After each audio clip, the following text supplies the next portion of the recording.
El expresidente de Estados Unidos y precandidato Donald Trump fue declarado culpable de 34 cargos penales por un jurado en Nueva York y recibirá su condena el 11 de julio. La Asamblea aprobó con 94 votos una enmienda constitucional para reducir la capacidad del presidente de la República para vetar parcialmente leyes. La Defensoría del Pueblo asegura que en las cárceles hay un incremento de muertes y que en algunos casos los cuerpos tienen signos de tortura. Televistazo comprobó que la erosión del río Coca no se detiene y revive la amenaza para 3 poblados y la infraestructura eléctrica y petrolera. Una mujer identificada por la policía como la pareja sentimental de alias Fito y 22 integrantes del grupo delincuencial Los Choneros fueron detenidos en Ecuador, mientras en Panamá arrestan a alias Negro Tulio, cabecilla de los Chone Killer, vinculado al asesinato de 2 fiscales. 1.200 estudiantes de 6 colegios en Manta hacen parte del plan de comidas escolares que impulsa las Naciones Unidas, en el cual las madres de familia preparan los alimentos. La policía abrió la inscripción para 3.000 cupos de aspirantes a la institución y el Ministerio de Educación abrió un curso gratuito de capacitación. Científicos de Galápagos siguieron el viaje de un tiburón sedoso por 27.500 kilómetros en el Océano Pacífico hasta llegar a Hawái. Televistazo estelar con Juan Carlos Aispurúa.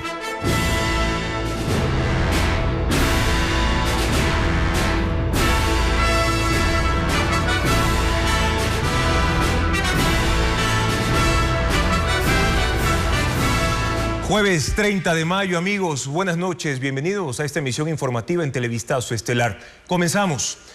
El expresidente de Estados Unidos, Donald Trump, fue declarado culpable en un juicio penal por 34 cargos de falsificación de registros contables de sus empresas. Mediante ese mecanismo, ocultó el pago de $130.000 a la ex actriz de películas pornográficas Stormy Daniels para comprar su silencio por una relación extramarital. Un jurado integrado por 7 hombres y 5 mujeres emitió el veredicto esta tarde luego de casi 9 horas de deliberaciones. Informa Pedro Jiménez. El juicio contra Donald Trump ha durado 5 semanas en las que estuvo obligado a ir a la corte a todas las audiencias, incluso hoy cuando el jurado emitió su veredicto. Lo han declarado culpable en cada uno de los 34 cargos por falsificación en primer grado de registros de sus empresas y es por tanto el primer exmandatario de Estados Unidos convicto en un juicio penal por delitos graves. Durante el proceso, la Fiscalía y la Defensa presentaron centenares de documentos, cheques, estados de cuenta, registros de llamadas telefónicas e interrogaron a 22 testigos, algunos más de una vez. Entre ellos a la ex actriz porno Stormy Daniels, quien confirmó que tuvieron una relación y que le pagaron $130.000 para que guardara silencio y así no empañar la imagen de Trump en la campaña presidencial de 2016.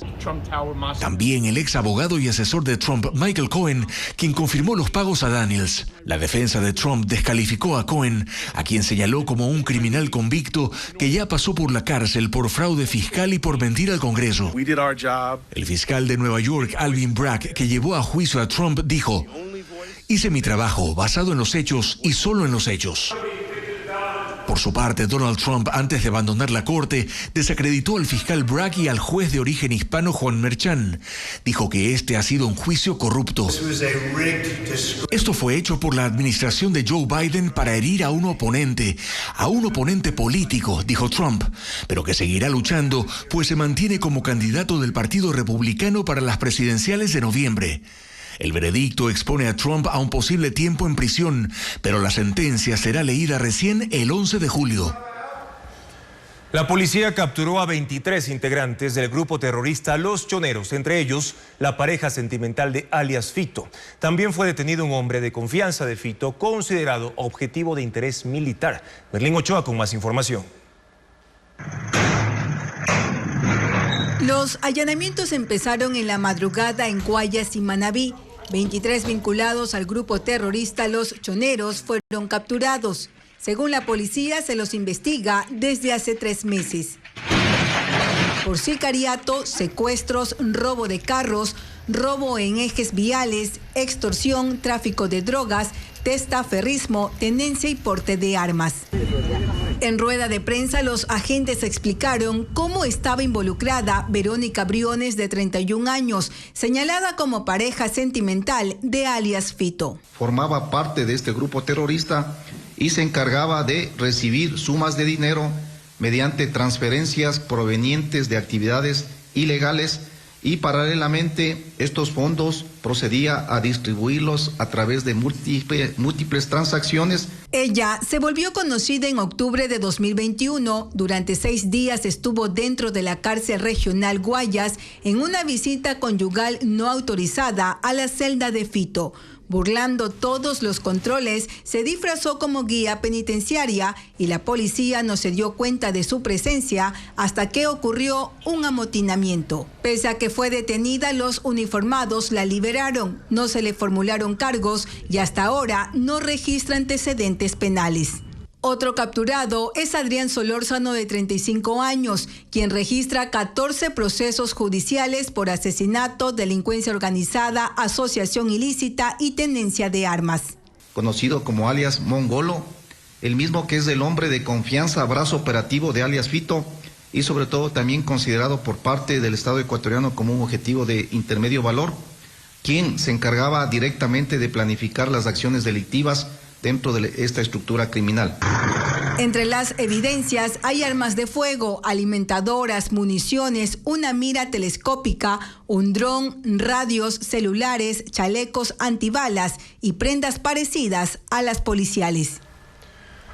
El narcotraficante alias Fito no solo es buscado por Ecuador, también por Estados Unidos y Argentina. Han pasado ya 5 meses y aún las autoridades no lo capturan. Sin embargo, su círculo cercano ha sido acorralado por esos países. Diego Cuenca con el informe.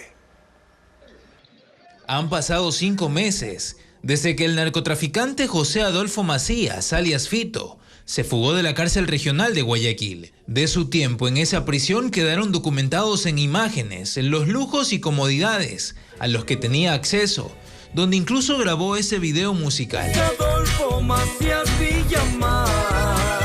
Desde el 7 de enero se activó la búsqueda por parte de la policía y las Fuerzas Armadas, quienes aún no han podido encontrar al cabecilla de los choneros, una de las 22 organizaciones que fueron consideradas terroristas por el gobierno. Su fuga coincide con varios hechos violentos ocurridos en el país.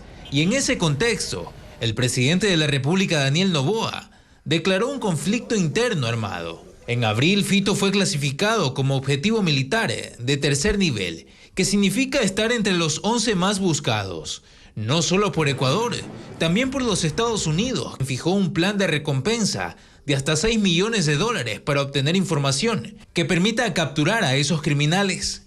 A esa búsqueda también se sumó Argentina, que desde enero hasta mayo ha expulsado a 22 ecuatorianos, que según el Ministerio de Seguridad de ese país, tenía vínculos con Fito, entre ellos su esposa, sus hijos y otras personas.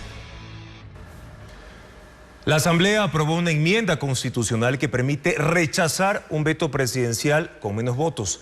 Según el oficialismo, esto reduce la facultad de colegislador del presidente de la República y le da más poder al Parlamento. Patricio Díaz estuvo en la sesión.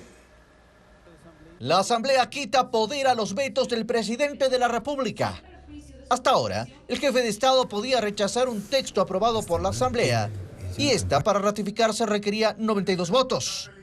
Pero el legislativo decidió hoy que puede imponer sus textos sobre la voluntad presidencial con solo 70, es decir, el mismo número de votos que se requieren para aprobar cualquier ley. Según el bloque de gobierno, esto limita las facultades de colegislar al Ejecutivo e incrementa poderes a la Asamblea. Lo que acaba de pasar es que cualquier gobierno que venga, obviamente va a tener del otro lado un hiperparlamentarismo, una Asamblea con muchos poderes, después de lo que el país ve en lo que se puede convertir la Asamblea Nacional, que sin duda en ciertos momentos del eje político del país puede ser hasta un riesgo. La votación fue ajustada. Se unieron para aprobar la norma correísta, socialcristianos y Construye, pero igual no alcanzaban los 92 votos necesarios para aprobar la enmienda. Así que fueron a buscarlos en las filas de los independientes. Igual hizo el gobierno, pero para que no se apruebe. Los dos se amontonaron alrededor de la curul de Silvia Pasquel, buscando convencerla. El presidente Kronfle se tomó su tiempo para disponer la votación, mientras más legisladores rodeaban al asambleísta. Al final, ella votó en contra, pero ni así el oficialismo pudo detener la enmienda. 94 votos a favor la aprobaron. El Partido Social Cristiano defiende el cambio. Lo que se va a lograr aquí es un balance de los poderes, recordando que cada función del Estado tiene marcada su competencia en la Constitución. El Ejecutivo tiene responsabilidades, no se les está quitando. El correísmo reconoce que esto no afectará solo al presidente Noboa, sino a cualquiera que llegue a Carondelet. Al tratarse de una enmienda, el texto va directamente al registro oficial y entrará en vigencia en cuanto sea publicado. La audiencia preparatoria de juicio del caso Metástasis, prevista para el lunes, está en riesgo de posponerse. El juez del caso Purga fijó para el mismo día y hora los testimonios de Daniel Salcedo y Mayra Salazar, quienes deben atender las dos diligencias. Jacqueline Rodas con los detalles. Las audiencias de los casos Purga y Metástasis se cruzarán el próximo lunes 3 de junio. Con anterioridad, el juez Felipe Córdoba fijó para ese día la audiencia de llamado a juicio en contra de los 52 procesados por delincuencia organizada en la trama de Metástasis, relacionada con el narcotraficante Leandro Norero. Pero el juez de Purga, Javier de la Cadena, escogió la misma fecha para que Daniel Salcedo y Mayra Salazar rindan sus testimonios anticipados. Anoche les llegó la notificación. Ambos deberán atender dos audiencias a la misma hora. Televistazo consultó a la defensa de algunos implicados. Coinciden que para que las diligencias se lleven a cabo de forma simultánea, la Fiscalía, la Procuraduría, Salcedo y Salazar deberán tener representantes en Purga y Metástasis. De lo contrario, una de las dos puede suspenderse. Hasta el cierre de este informe no llegó ningún pedido de diferimiento, pero prevé hacerlo en las próximas horas el abogado Renato Montero, quien defiende a Alex Palacios en Metástasis y a Daniel Salcedo en el testimonio anticipado de Purga. Él ve más urgente que se tome la declaración de su defendido. Salcedo ofreció ampliar la información que dio en su versión preliminar, cuando dijo que pagó a jueces, que revelará los nombres de los operadores que entregaban el dinero y cómo se daban las negociaciones. Puso como condición que le ingresen al sistema de protección y la Fiscalía ya lo hizo. La instrucción fiscal del caso Purga, en el que se investiga la corrupción en la Corte de Guayas, termina este domingo, mientras Metástasis está más avanzado y tiene pendiente la resolución de al menos 13 pedidos de procedimiento abreviado. La Procuraduría General del Estado presentó una acusación particular contra 11 procesados del caso Purga. Señala al ex asambleísta social cristiano Pablo Muentes, a la expresidenta de la Corte de Guayas, Fabiola Gallardo, y al juez Johan Marfetán como jefes de una estructura criminal que negociaba los fallos en esa provincia. A los demás los acusa como colaboradores. La entidad también anticipa que en la sentencia exigirá una reparación económica para el Estado, que los condenados ofrezcan disculpas públicas y que la sentencia se difunda por radio, televisión y un medio impreso durante 3 días consecutivos. A la par, el Consejo de la Judicatura presentó una acusación particular en contra de Muentes y los demás implicados.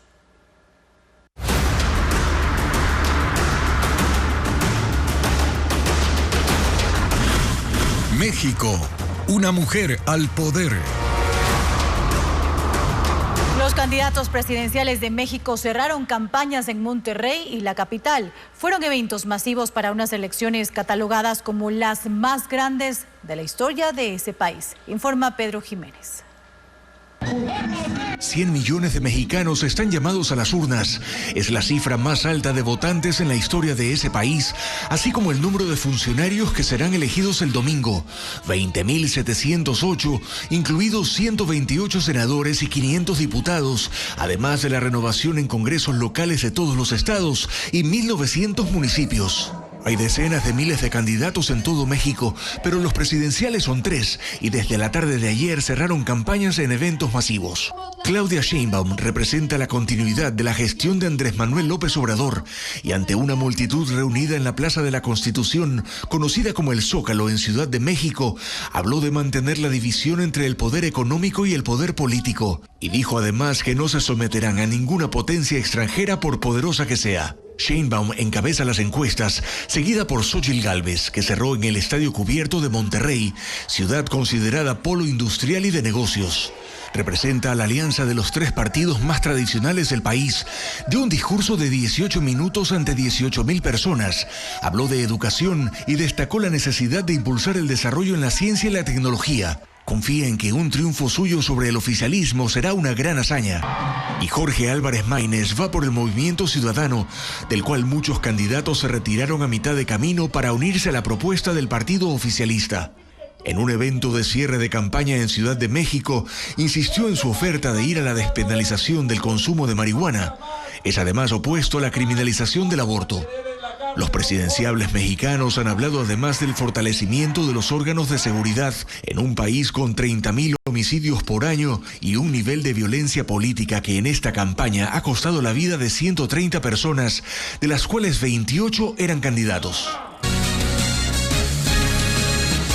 La erosión regresiva del río Coca dejó a 350 familias sin acceso a sus terrenos agrícolas. El puente que usaban está a punto de caer, incluso infraestructura estratégica está en riesgo. Francisco Garcés recorrió la zona. La erosión ocasionada por el río Coca sigue amenazando la infraestructura energética y vial. La carretera E45 que une Baeza con el Reventador está en riesgo. El puente provisional sobre el río Márquer empezó a inclinarse y es vital porque une Pichincha y Napo. El tránsito se mantiene abierto pero bajo el monitoreo constante de los técnicos. Es el segundo puente en ese punto porque el anterior colapsó en febrero del 2023. Estamos pidiendo de que se pida al gobierno nacional la declaratoria de emergencia del eje vial E45 porque tenemos un asentamiento aquí en Piedra Fina, tenemos problemas de socavamiento en el río Márquer. La situación empeora en el puente de San Carlos, que está a punto de caer. Este puente peatonal en el sector de San Carlos era usado por cerca de 350 familias para llegar al otro lado del río a sus tierras agrícolas, pero ahora ya no pueden hacerlo por el daño de esta infraestructura. La Secretaría de Riesgos evaluó la situación y recomendó no intervenir ese puente porque su colapso es inminente. Con él, la erosión habrá destruido 5 puentes en la zona. Para restablecer la conexión, el gobierno provincial de Napo declarará en emergencia ese puente. La declaratoria facilitará la construcción de 2 tarabitas, una en San Carlos y otra en San Luis. Los oleoductos Transecuatoriano y el de crudos pesados también están amenazados y por eso se trabaja en nuevos trazados para trasladar los tubos. La erosión está a 7,3 kilómetros de la captación de agua de la hidroeléctrica Coca-Codo Sinclair, que es la mayor infraestructura en riesgo. Según un informe del Cuerpo de Ingenieros de la Armada de Estados Unidos, la erosión puede llegar a ese punto en 3 años e incluso menos. El consejero de Participación Ciudadana, Juan Esteban Guarderas, tendrá 2 días para completar su denuncia contra la vicepresidenta Verónica Abad. Él la acusa de hacer precampaña cuando era candidata a la alcaldía de Cuenca, como informa Carla Delgado. Juan Esteban Guarderas, vocal del Consejo de Participación Ciudadana, tiene una carrera contrarreloj. El Tribunal Contencioso Electoral le dio 48 horas para que complete su denuncia en contra de la vicepresidenta Verónica Abad. Guarderas la acusó el pasado 23 de mayo de haber hecho campaña anticipada, cuando fue candidata a la alcaldía de Cuenca en 2023. En el auto de sustentación emitido este jueves, el organismo pide a Guarderas que precise 2 cosas. ¿En qué calidad comparece para hacer la denuncia? Y si la hace como ciudadano, que especifique cómo el acto denunciado ha afectado sus derechos. Medardo Oleas, expresidente del Tribunal Supremo Electoral, considera que el trámite no prosperará. Pero ¿quién puede denunciar? Son los sujetos políticos. Los sujetos políticos son los directores de los partidos, son los candidatos, son todas las personas que se inscribieron como tal dentro del proceso de elecciones. Pero no puede cualquier persona decir, oiga, usted anticipó la campaña. No va a prosperar si se aplica la ley. Pero lamentablemente en este país hay que ver que si los organismos aplican la ley o si incumben en materias eminentemente políticas que en base a las cuales se distorsiona, que eso ha sido el mal del Ecuador. Otra exigencia hace el Tribunal Contencioso a Guarderas: precisar al presentar las pruebas qué pretende probar y el nexo causal de responsabilidad atribuible a la presunta infractora. En declaraciones pasadas, Guarderas aseguró tener fecha de la infracción que según él cometió la vicepresidenta y 8 videos de redes sociales que sustentan su acusación. Acusación que fue cuestionada por algunos sectores por considerar que es tardía y que es un acto netamente político en contra de Abad, enviada por Noboa en misión diplomática a Israel. El Tribunal Contencioso advierte en su documento al vocal del Consejo de Participación que en el caso de no completar los requerimientos, su denuncia será archivada. Los militares y policías aún no pueden usar armas incautadas a las bandas criminales porque el trámite en la Asamblea Nacional continúa. Sin embargo, las Fuerzas Armadas aseguran que aunque se concrete, llevarlo a la práctica no es fácil. Luis Alfredo Zúñiga explica por qué. En la consulta popular de abril pasado, los ecuatorianos aprobaron que las armas que fueron usadas en delitos puedan pasar a uso inmediato de la policía o Fuerzas Armadas. Pero decenas de miles que fueron incautadas a los criminales siguen guardadas a la espera de que los procesos judiciales finalicen para ser destruidas. ¿Por qué aún no las aprovechan las fuerzas del orden? No es posible. Primero la Asamblea debe aprobar las reformas que envió el presidente Daniel Noboa el 13 de mayo y tiene 60 días de plazo. Pero en la práctica ejecutarlo es mucho más difícil que eso.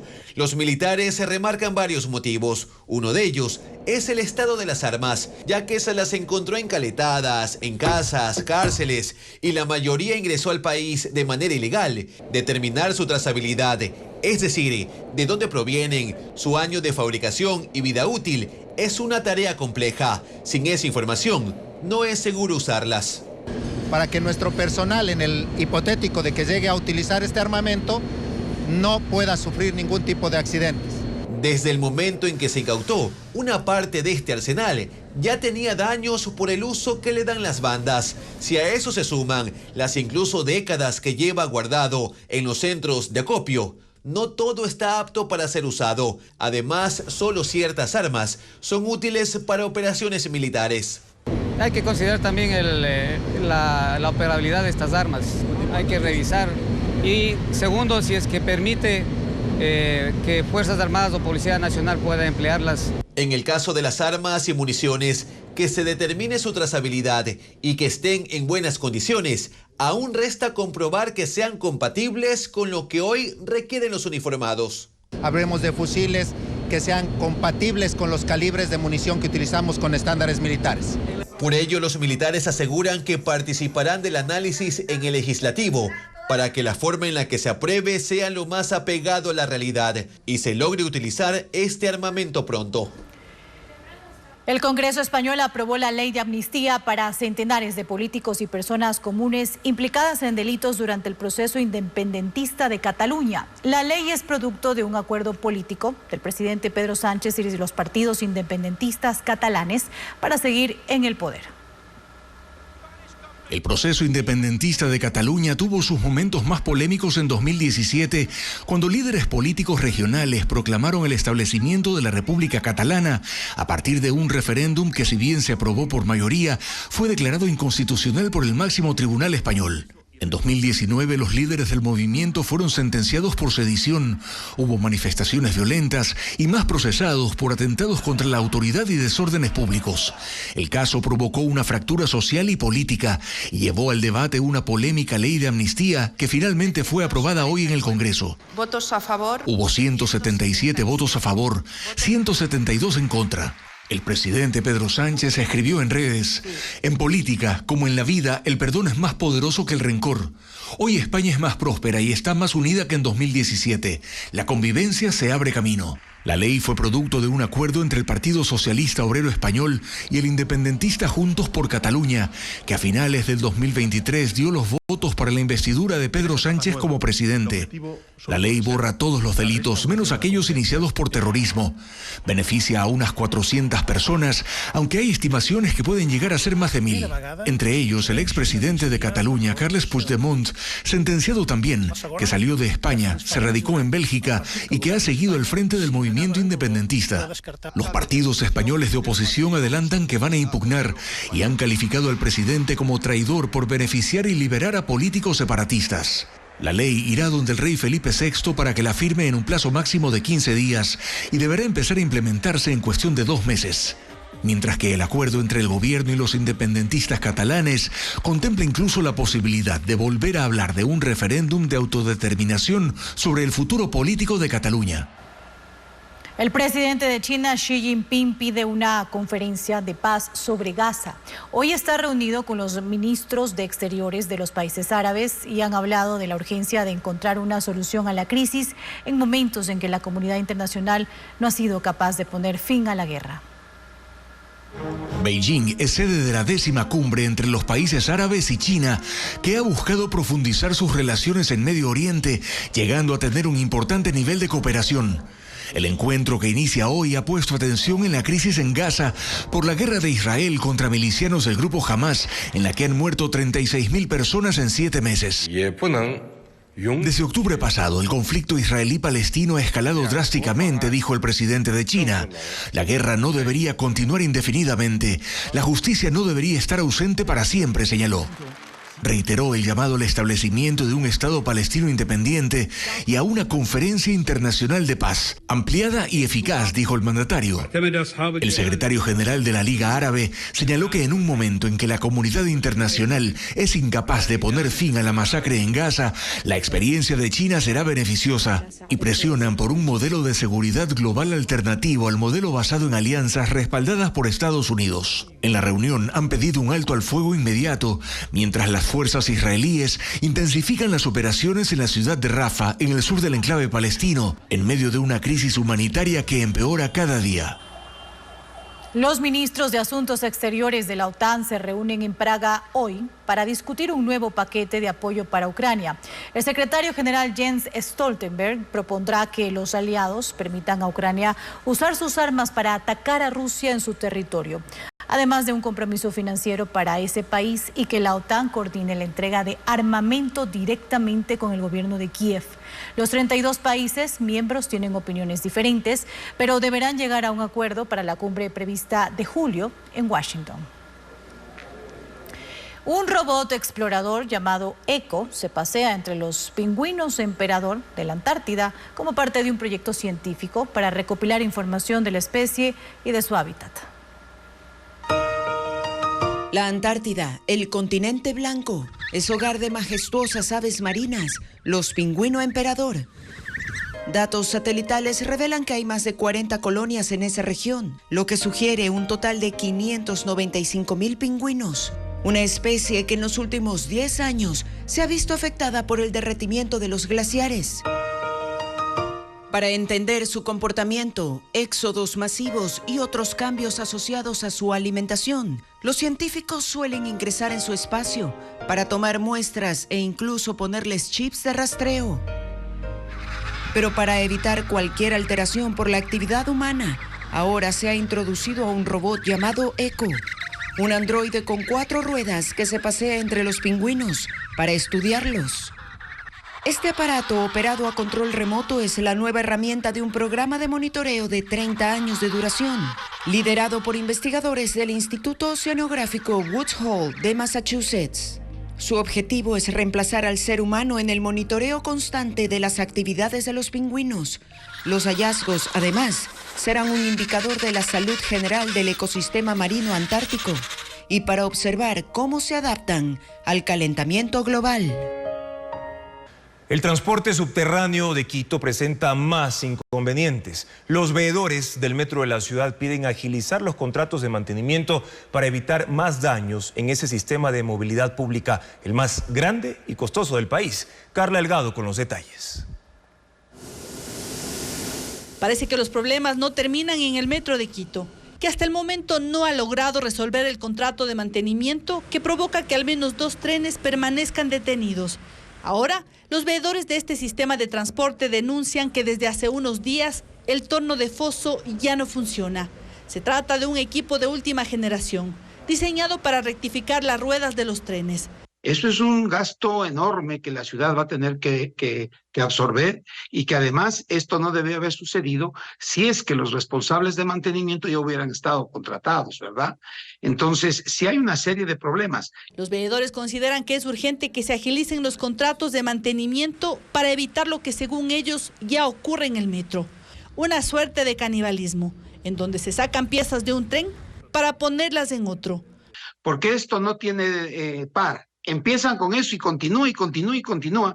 Y estos no son buses de $100,000. Estos son trenes que cuestan $10 millones. Propusimos un taller de interacción desde hace más de 7 meses con el actual gerente del Metro de Quito y no hemos podido hasta la fecha ser recibidos. De los 18 trenes, 10 ruedan en horas donde hay menos pasajeros y 15 en hora pico. Televistazo solicitó una entrevista al gerente del Metro de Quito, pero explicó que por motivo de agenda no podía atender el requerimiento. 5 carreteras que conectan a la sierra con la Amazonía están cerradas debido a los efectos de las lluvias, en algunos casos por el desbordamiento de ríos. Diego Cuenca detalla cuáles son las rutas alternas. Si planea viajar este fin de semana, tome en cuenta las vías que están cerradas. En la provincia de Chimborazo no hay paso en la carretera Balvanera a Payatanga-Cumandá, desde las 8 de la mañana hasta las 4 de la tarde. La ruta alterna es Riobamba-Guaranda-Guayaquil. Durante esas horas arman el puente Bailey en el sector Cruz del Hueso. La estructura metálica tiene 36 metros de largo y soportará peso de hasta 60 toneladas. En Cañare, la vía La Troncal El Triunfo está cerrada. La carretera alterna es la Troncal Puerto Inca Virgen de Fátima. El cierre ocurre porque aún no colocan el puente Bailey, que reemplazará al que colapsó hace un mes en el sector Manuel J. Calle. En Pasaza, la carretera Puyo Baños está cerrada porque hubo un socavón en las bases del puente que está en el sector Bellavista de la parroquia Shell. La ruta alterna es Puyo Madre Tierra Shell. En Napo también está bloqueada la vía Tena-Coca, en el tramo que está en el sector Unión Lojana. La carretera permanece cerrada desde este miércoles debido a trabajos en el puente Rumizapa. La ruta alterna es la carretera Y de Narupa-Tena. En Morona, Santiago, la vía Macas-Puyo está cerrada porque incrementó el caudal del río Upano. La ruta alterna es Macas-Riobamba. La Defensoría del Pueblo pidió a la Fiscalía investigar la muerte de presos durante el estado de excepción.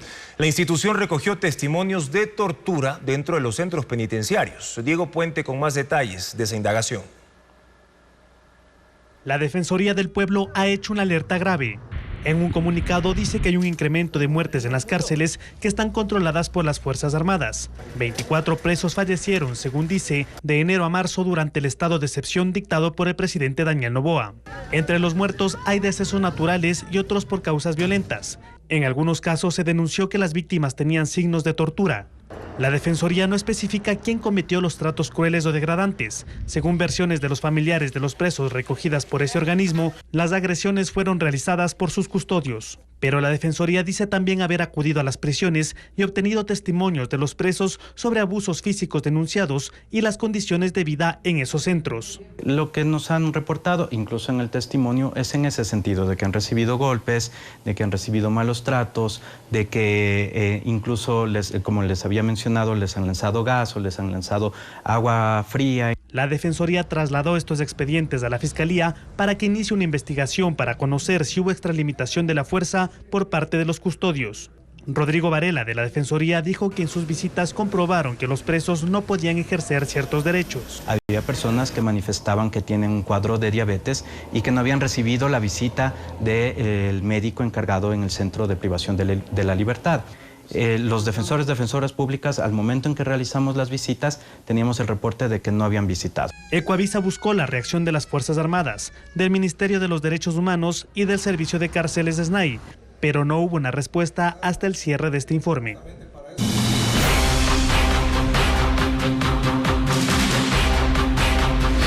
Servicios en línea para usted. Los docentes del sector público podrán inscribirse gratis en el curso virtual sobre metodologías innovadoras para educación inicial desde este viernes hasta el 8 de junio. Adriana Bermeo informa sobre otros servicios. Desde este viernes hasta el 8 de junio, los maestros del sector público podrán inscribirse en el curso Metodologías Innovadoras para Educación Inicial. Es gratuito. La capacitación en línea de 330 horas incluye 4 módulos: Pedagogías Innovadoras, Metodología Montessori, Filosofía Reggio Emilia y Escuela de los 7 Pétalos. Un aprendizaje basado en observación y experimentación. Para inscribirse, ingrese a mecapacito.educacion.gov.es. El curso inicia el 11 de junio y termina en noviembre. El Ministerio de Educación espera capacitar a 13,000 docentes. La policía inicia la selección de bachilleres para ocupar 3,000 cupos. Hasta el 2 de junio, los aspirantes a policías deberán inscribirse en el Registro Nacional Único de la CENESID. La inscripción se realiza en la página web registrounicoedusub.gov.es y se incluyó como requisito porque al terminar su preparación, los policías obtienen el título de tercer nivel de tecnólogos en seguridad ciudadana. Tras completar el Registro Nacional Único, los aspirantes serán convocados desde julio. Entonces, serán sometidos a pruebas académicas, físicas y psicológicas que concluirán en enero del próximo año. No serán aceptadas las personas con tatuajes. Tras una suspensión de 21 horas la tarde de este jueves, el Consejo Nacional Electoral habilitó los servicios de cambio de domicilio, emisión de certificados de votación y el pago de multas. El CNE dijo que la suspensión se dio por las tareas de actualización que lleva a cabo. Las viviendas en proyectos inmobiliarios pueden costar hasta 2.5% menos. El Servicio de Rentas Internas se resolvió finalmente cómo devolver el IVA por construcción. Está vigente el trámite para la devolución del IVA pagado en bienes y servicios para la construcción de viviendas unifamiliares y proyectos inmobiliarios. El Servicio de Rentas Internas emitió una resolución y detalla los parámetros, requisitos y procedimientos para acceder a ese beneficio.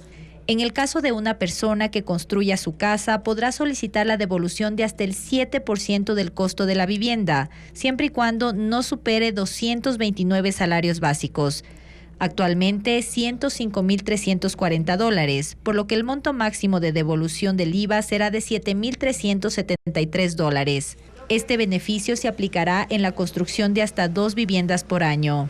En proyectos inmobiliarios, la devolución máxima será de 6.5% del valor total de la construcción. Las casas o departamentos que se compren en esos proyectos costarán 2.5% menos, según cálculos hechos por constructores positivos. Las facturas válidas para solicitar la devolución serán las que se emitieron desde el 1 de enero de este año, que es la fecha en la que entró en vigencia la Ley Orgánica de Eficiencia Económica y Generación de Empleo. Para acceder al beneficio se necesita cumplir con los siguientes requisitos: registro del proyecto inmobiliario en el Ministerio de Desarrollo Urbano y Vivienda o en el SRI, autorización de construcción otorgada por el municipio de cada cantón y reportar las facturas en el formulario en el portal web del SRI. Más del 70% de la obra de la construcción en el Ecuador es informal, es decir, es hecha sin un sustento técnico.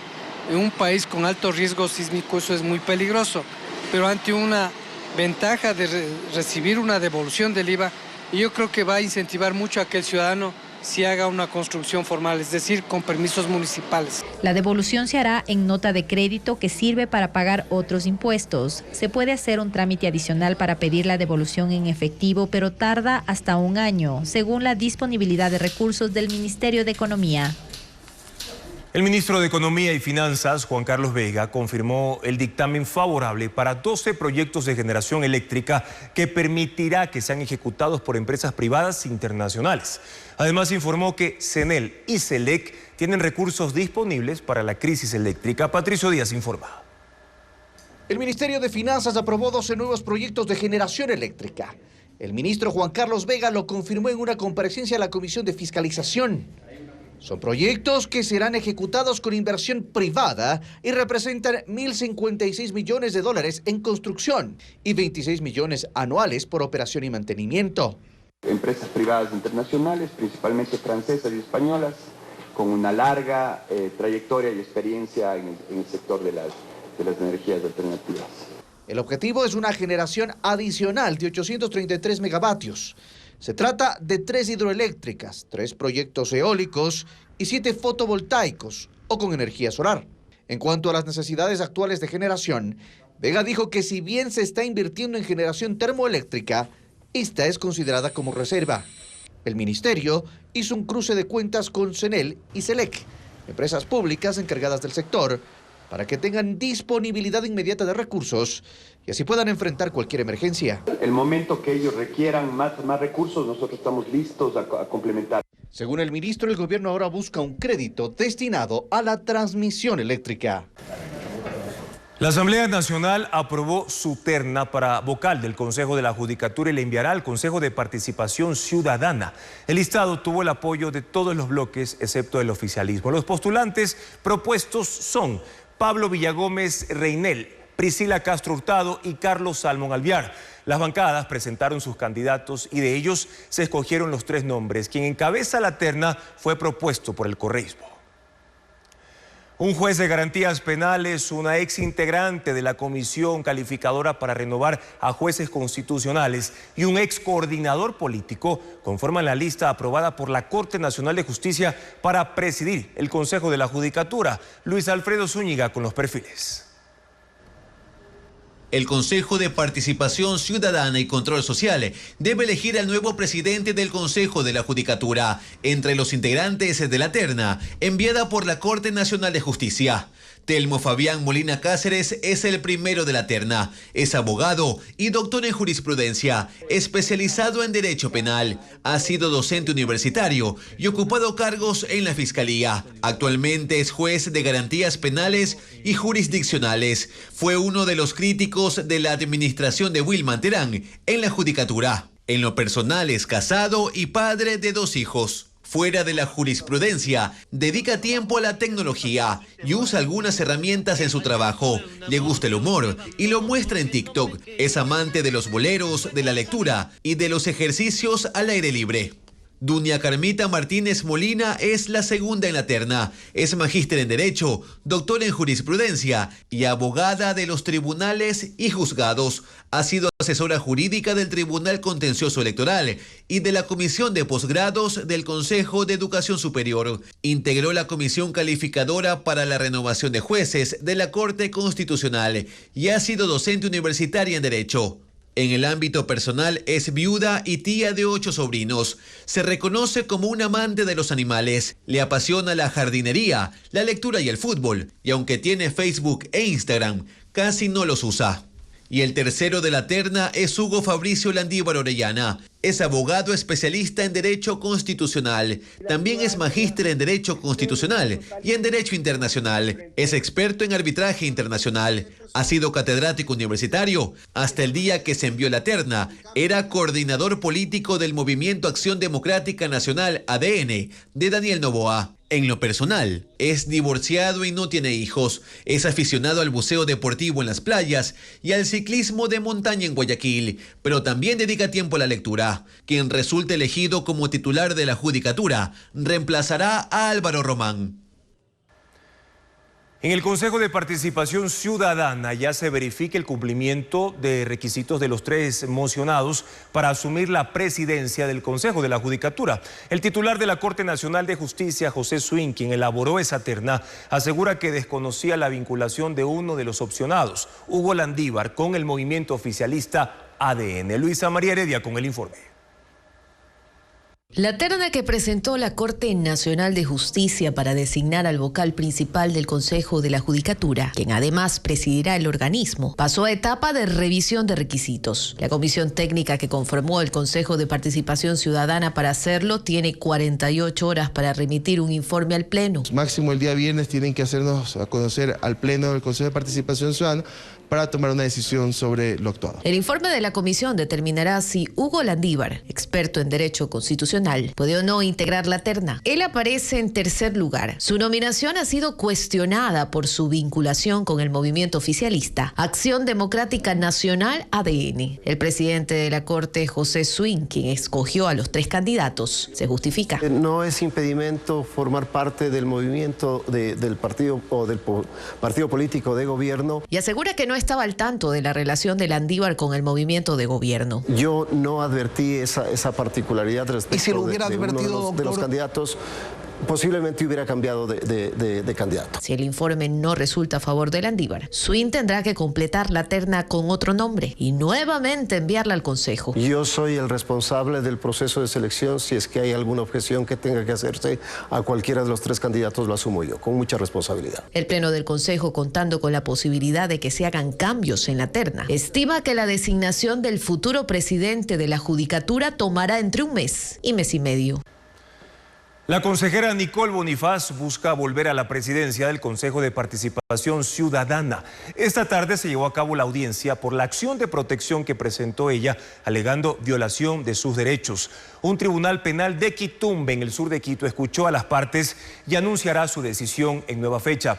El actual presidente, Andrés Fantoni, y los consejeros de mayoría denuncian que Bonifaz quiere retomar el control para incidir en los procesos de designación de autoridades, entre ellos el del presidente del Consejo de la Judicatura y el de Fiscal General del Estado. Más de 3.000 armas incautadas durante operativos en contra de las bandas narcodelictivas en todo el país fueron destruidas en Guayaquil. Parte del arsenal proviene de confiscaciones ejecutadas desde hace 26 años, como lo informa Luis Alfredo Zúñiga. La destrucción se realizó la mañana de este jueves en los hornos de la empresa Andec en Guayaquil. Fueron 3.337 armas, incluyendo 3.116 de fuego, además 30.695 municiones y 945 accesorios como miras alimentadoras y culatas incautadas a las bandas criminales. Armas y accesorios que han sido incautadas, decomisadas, y que con sentencia judicial se ha dispuesto la destrucción. Como parte del armamento incinerado hubo pistolas, carabinas, fusiles y escopetas. Aunque esta destrucción corresponde al primer semestre de 2024, ninguna de las armas fue incautada este año, sino en operativos ejecutados desde 1998 hasta el 2023, cuyos procesos judiciales culminaron. Incluso hay miles más que están almacenadas en los centros de acopio. Son alrededor de 40.000 armas y más de 500.000 municiones que están en los centros de acopio en procesos judiciales pendientes. El arsenal fue apilado y con un electroimán llevado hasta los hornos para luego convertirse en varillas que se usarán para construir viviendas. En 2023 se destruyeron 4.566 armas. Capturan en Panamá al cabecilla de los Chone Killers implicado en los asesinatos de los fiscales César Suárez y Leonardo Palacios y de los atentados criminales en contra de policías en noviembre del año 2022. Merlin Ochoa con más información. En el sector Costa Sur, una zona residencial exclusiva de Panamá, fue capturado el ecuatoriano Julio Alberto Martínez, alias Negro Tulio, cabecilla del grupo narcodelictivo Chone Killers, considerado por el gobierno como objetivo de alto valor. La policía de ese país allanó la lujosa casa, donde también fue detenida su pareja sentimental. En su cuarto había $10.000 y 2 carros de alta gama estaban parqueados afuera. La casa contaba con un búnker donde podía ocultar dinero, armas o droga. Alias Negro Tulio, según los uniformados, tenía orden de difusión roja y estaba de forma ilegal desde hace 2 años en ese país.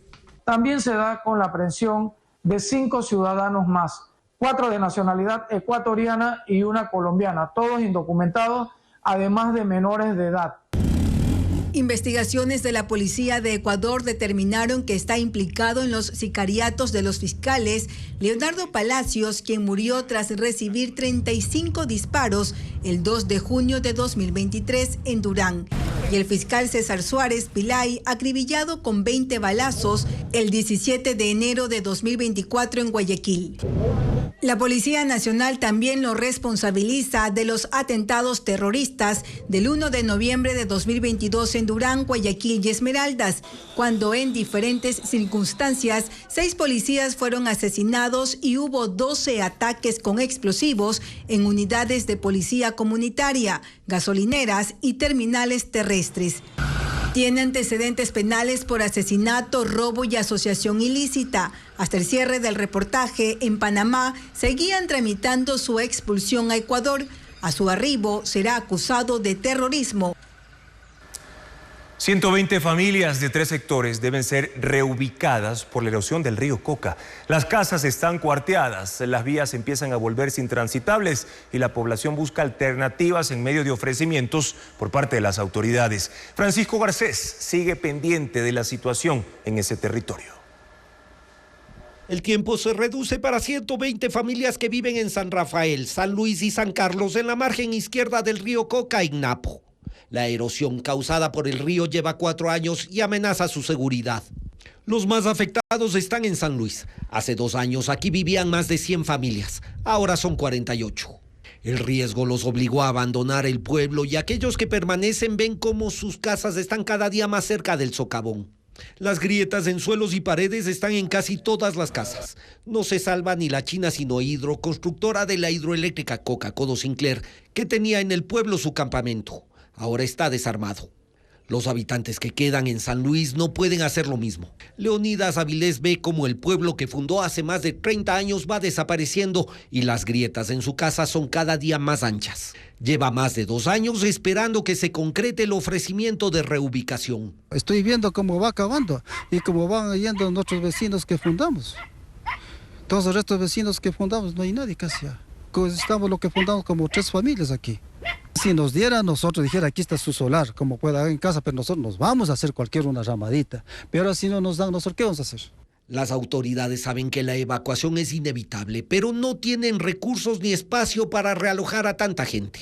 En construcción están viviendas para 11 familias cerca de El Chaco y hay un terreno más para construir, pero nada se concreta. Nancy Chicaiza dejó su casa en la vía principal del pueblo y se pasó a otra un poco más alejada de la erosión. Desde ahí hace planes para garantizar su seguridad y la de su familia. Creo que hasta fin de año estaremos por aquí, para más que todo por prevenir la familia y no ponernos en alto riesgo no sabemos lo que puede pasar aquí, no sabemos en sí qué nos puede pasar y prevenir mejor. Estamos tratando de ya autorreubicarnos nosotros mismos. Mientras el río crece y erosiona nuevas tierras, los habitantes de San Luis, San Carlos y San Rafael retroceden y miran el inmenso socavón que se acerca, devorando todo a su paso. Científicos de Galápagos estudiaron la migración más larga de un tiburón sedoso. Descubrieron que su velocidad promedio fue de 50 kilómetros por día, como reporta Vanessa Robles. En 18 meses, este tiburón sedoso hembra adulta recorrió 27.500 kilómetros desde las Islas Galápagos. Científicos de la Fundación Charles Darwin, junto con organizaciones internacionales, implantaron un transmisor en su aleta dorsal en la isla Wolf, en el norte de la Reserva Marina, en julio de 2021, para captar sus movimientos en tiempo real. En su trayecto hacia aguas internacionales, permaneció en el Océano Pacífico Oriental Tropical, que abarca desde el norte de Perú hasta México. Pasó por Hawái y atravesó áreas de alta presión de pesca y regulación mínima. Su viaje, de 546 días, equivale a cruzar los Estados Unidos de costa a costa 4 veces, según el estudio, publicado en la revista científica Journal of Fish Biology. Se perdió el rastro en enero de 2023 y hasta ahora se desconoce su paradero, pero su recorrido es un récord, ya que es 6 veces mayor al anterior registro. Navegó en promedio 50 kilómetros por día, una tasa más alta que especies más grandes. Los tiburones sedosos son vulnerables a la sobrepesca debido a su crecimiento lento, madurez tardía y alta demanda en el comercio global de aletas de tiburón. Está clasificada como vulnerable en la lista roja de especies amenazadas de la Unión Internacional para la Conservación de la Naturaleza. Para los científicos, El informe demuestra la necesidad urgente de establecer regulaciones para conservar la biodiversidad del océano. Aumenta la ansiedad y el hiperapego de perros y gatos hacia sus dueños. ¿Cuáles son sus síntomas y por qué ocurre? Valeria Navarro tiene las respuestas.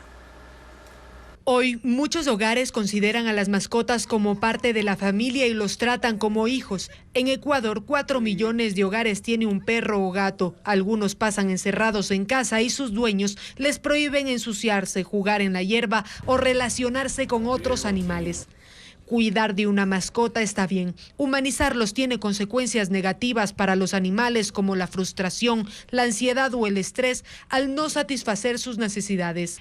Empresas que estudian el comportamiento de los animales afirman que antes de la pandemia, el 19% de mascotas sufrían de hiperapego a sus dueños. Ahora son 60 de cada 100. Los casos se concentran en Quito, Guayaquil y Cuenca en hogares de estrato medio y alto. Este promedio baja en un estudio de la Universidad de las Américas hecho en Quito que habla de que ese hiperapego ronda el 50%, la ansiedad por separación el 42% y el miedo a otros animales está en el 20%. La ansiedad se manifiesta de diferentes formas, pero una de ellas, como le dije, puede ser que se orinen por cualquier estímulo o que ataquen por temor.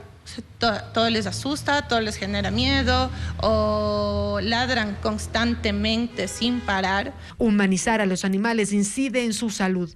Una mascota debe tener contacto con otros animales. Los expertos recomiendan a las personas hacer salidas impredecibles para que su mascota no se acostumbre a un horario, respetar su naturaleza, llevarlos a parques o guarderías y no sobreprotegerlos. Continental. Manta se incorporó al programa de comidas escolares que desarrolla las Naciones Unidas en 13 cantones del país. La inversión es de $2,5 millones de dólares. En la localidad Manabita se benefician 1.200 niños de 6 escuelas.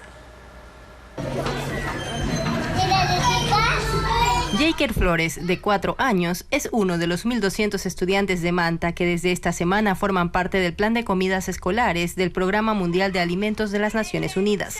Este proyecto arrancó en 6 planteles educativos fiscales de zonas rurales del cantón Manabita.